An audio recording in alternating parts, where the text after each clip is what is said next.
Hi guys, this is Tara with Gaia Tarot 13, and this is your weekly tarot card forecast for October 22nd through October 28th, 2017. As always, I'm going to pull 3 cards, one for your work and financial life, one for your love and romantic life, and one for your home and family life. Let's get going.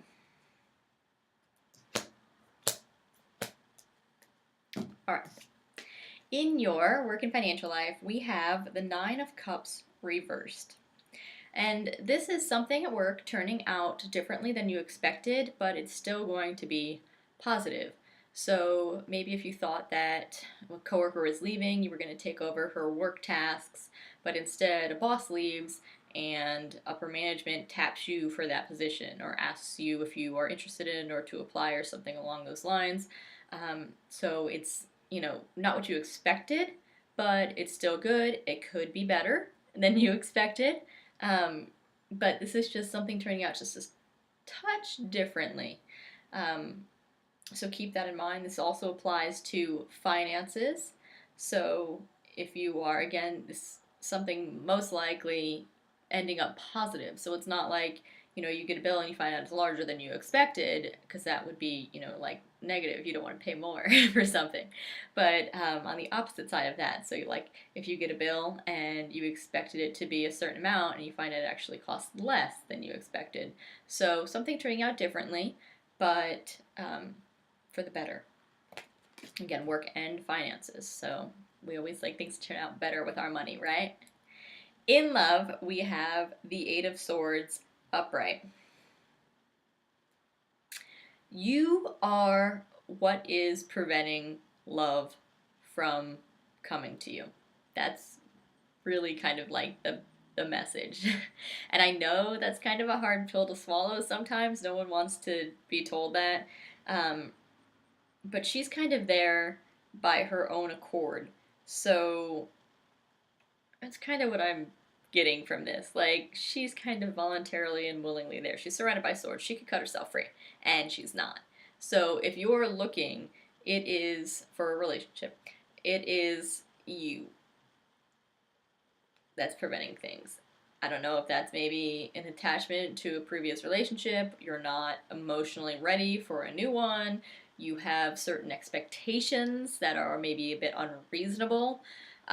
So take some time to look at this week. Look at those things this week. If you are single and looking, and if you've been having no luck, look at some of those things and see if maybe they're applicable.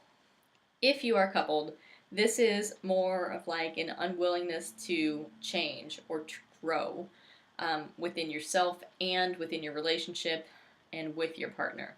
So if you're constantly pointing out things that they need to change, but when they ask you to change something, you're like, no, this is just who I am. It's always who I have been, and it's never going to change. That's unreasonable to constantly be asking someone else to change things about themselves, but you not being willing to change things that they want you to change.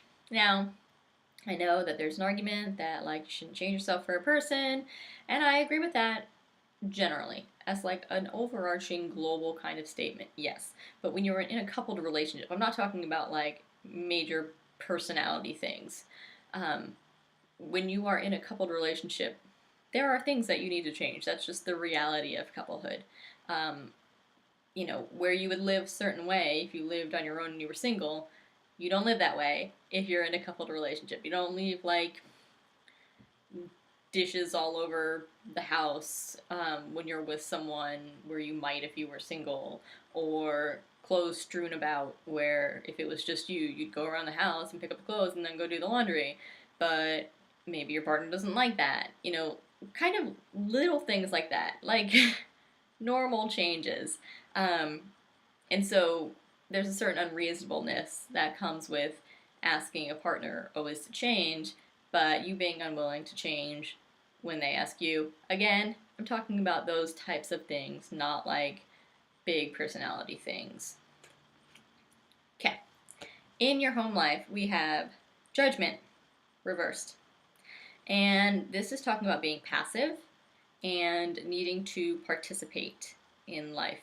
So it could be in any area of life, It's talking about your home life. So it could kind of go overarching. It could be your romantic life, it could be your kids, it could be that maybe your style of parenting is when your kids come home from school, you tell them to go do their homework, you send them off to their room with a snack, and then you just kind of let them be. Or you sit them in front of the TV and you just go on with the things that you need to do.